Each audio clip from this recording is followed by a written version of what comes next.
Lyft says they will guarantee that you get 70% of the passenger's fare. It is the most misleading bullshit campaign that drivers should not fall for.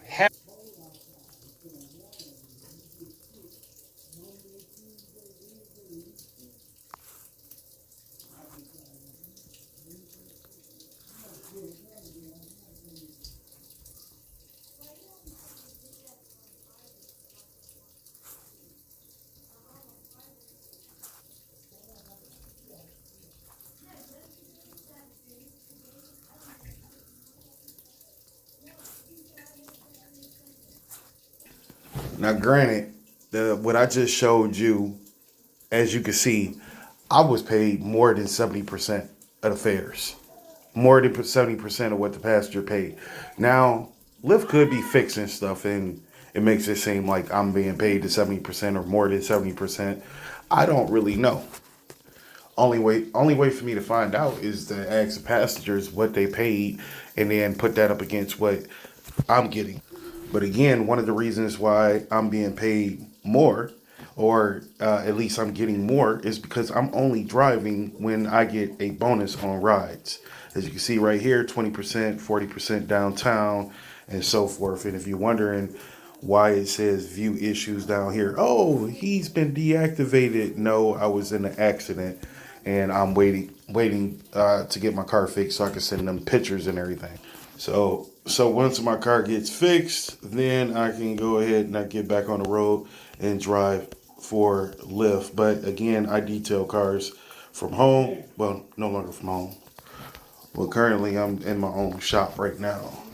And this is one of the first cars that I detailed.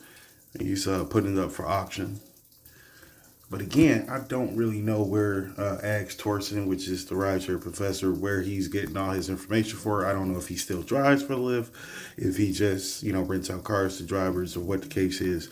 Well, the only thing I can tell you is that uh, according to what I'm shown in the app, then I am making more than 70% of the passenger fares. But this is due to me and my strategy as far as accepting rides and driving when it is showing these bonus areas. If you're accepting rides and you're on the outside of the bonus areas, then I guess, yeah, you are making around 70%.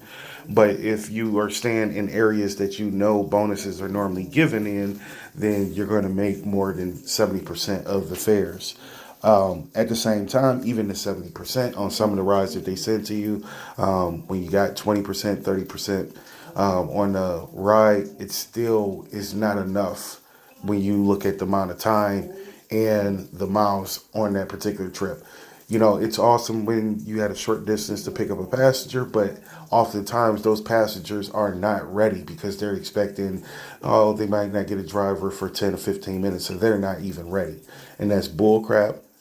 It's not our problem, okay? And for me, if I get to your pickup location and you take more than the allowed amount of time, guess what? I'm driving off, and you're going to be charged a fee for that. So for me, if I drove 3 miles to pick you up, and they're going to pay me $3 to go ahead and cancel that ride, mark you as a no-show, and the bride was only paying off $4, why should I take you another 3 miles? That's 6 miles that I'm putting on my car for $3. If I drove 3 miles to you, I might as well go ahead and say that you were a no-show after when the timer runs out, versus waiting for you for what? For what? See, for me, this is why I set a pre-tip for my drivers whenever I book a ride on Lyft. I set that pre-tip because now the payout is going to show more money.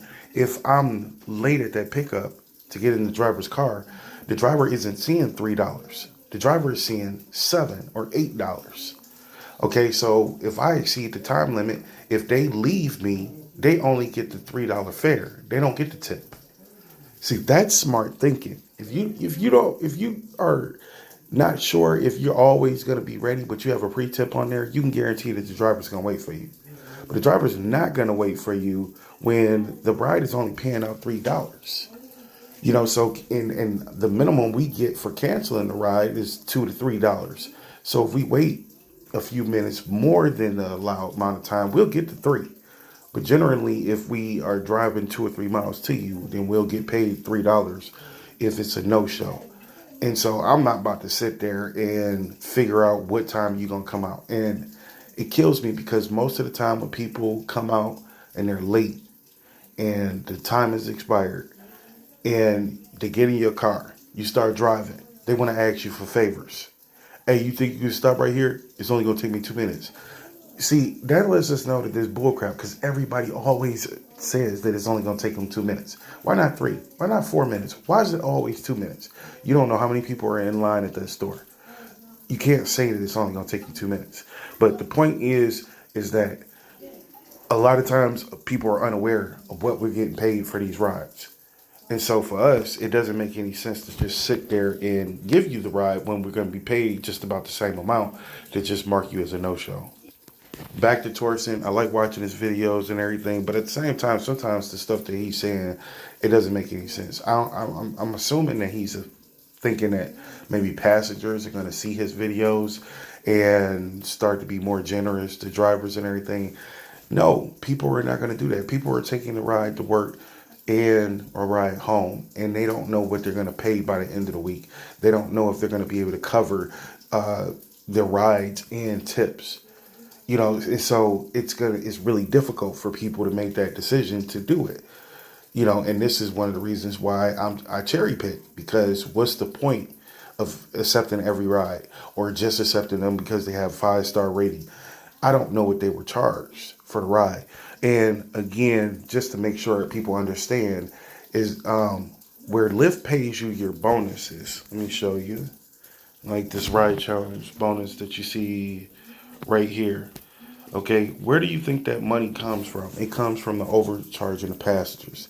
So the way that their ride challenges work is that the current week that you're in, like if you see here that I'm getting $172.50 if I complete 115 rides. Okay, they're not overcharging passengers to get that 172. That 172 is coming out of previous weeks.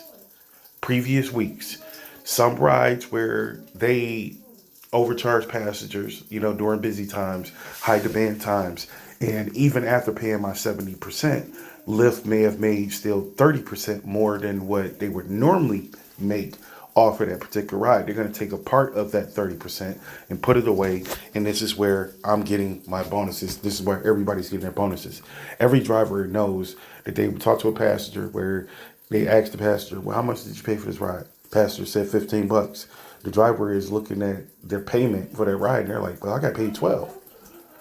Wow. And you paid 15. Or the driver asks, how much did you pay for the ride? The passenger says 15, but the driver's getting paid $20. How is the driver getting paid $20 for that ride? That's because there are other rides that you completed where the amount that was charged to the passenger, what you were paid, Lyft made more than 30%. And they use that extra to incentivize you to pick up this other passenger over here where you're making more than what that passenger paid for the ride. Again, it's just a numbers thing where they're moving around the numbers. Sometimes you might even get tips and they may not release that tip to you. But you did this other ride over here where the pickup was longer distance, but you only picked up that person because the payout for that ride was $20. And so you drove 8 miles to pick that person up, and then you drove them 3 miles. So a total of 11 miles, but you were paid $20 for that ride. They incentivized you using your tips that you may have already made earlier that day or the day before that they didn't release to you. They're going to release the tip to you, but sometimes that tip may become in a form of a payment for another ride. Doesn't make sense. You want your money up front. I already get it. But at the same time, these companies do have to hold some sort of accountability for passengers. And so a lot of moving the money around is happening. And again, drivers are being paid what they're supposed to be paid. It's just that as a driver, of course, if this person tipped you $10, then you want the $10 from that particular ride. And it sucks for the passenger because the driver may have gave you 1 star. The driver may have gave the passenger 1 star. That draws down their rating. It can increase your the prices for your rides because you have lower availability now, and that can draw up your price on your ride. So passengers need their credit for the driver that they tipped because the driver may have found some stuff in the back, or you may have tracked some extra dirt inside of the car, and that might have got you 1 star. You need to be the tip that you have. You need that to be accredited to you when you give that tip. But again, like I said, the whole thing with Torsen, I get it. He's really bitter about a lot of stuff going on with the apps and everything or whatever, whatnot. At the end of the day, are you making what you're supposed to be making off of the rides? Yes, you are, based off what they're charging you. But they should be charging passengers more money. You cannot go in and out of multiple recessions and then sit here and say, well, we can't charge people more money. Yet at the same time, when it's busy out, people are paying that extra money. And again, a lot of people that are waiting around for rides and they're not getting their rides that they're supposed to, they are suffering because there's so many people that are booking rides. And there are other people who can afford to pay $15 for a couple of miles to get to work and get home from work. There are people who can pay the drivers what they are entitled to have. So where these apps are making this decision that people can't afford it, and they're trying to keep the prices down so freaking low and not pay the drivers, nobody can comprehend that. People are ordering food off of DoorDash. They're paying $15 more than what they would have if they would have just walked to the McDonald's down the street. They're paying all of that extra money just, for their food. Why wouldn't they pay extra money to get back and forth to work if it was going to mean that drivers would be more reliable? And that's what people need at the end of the day, a reliable source of transportation, not people canceling when they're down the street from the customer because they logged on to DoorDash and DoorDash has a $15 payout order, but the customer that they're down the street from is only paying $3 for 5. Well, the four or five is what the driver is making from the ride. Of course, they're gonna cancel that and they're gonna go and pick up this order over here from the McDonald's. Let's not also forget that Lyft guarantees that you'll make 70% of what the passengers pay after fees, but you may not make it on that particular ride. But they may make an adjustment at the end of the week or the following week.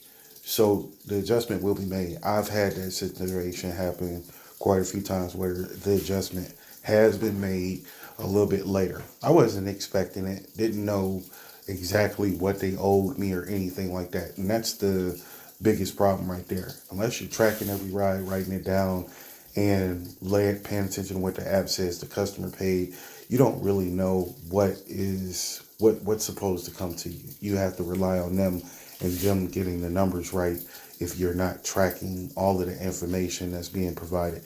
And that ends up being a lot of investigating that you have to do in order to really figure things out. And now you're trying to call them and say, hey, you guys paid me, $5 extra from the fares of last week, but I actually noticed that you owed me $15. So where's my other 10?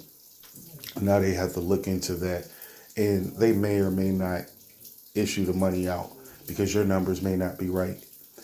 Who knows what the case is, but what I do know is that as far as what Torsen is saying on this video versus what I have discovered based off of what the app numbers are showing, I'm pretty sure that I'm making 70% or more of the fare that the passenger is paying,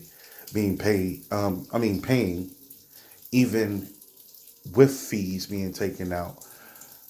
So I cannot really agree with Torsen on all of this. Appreciate you. Please like, share, and subscribe.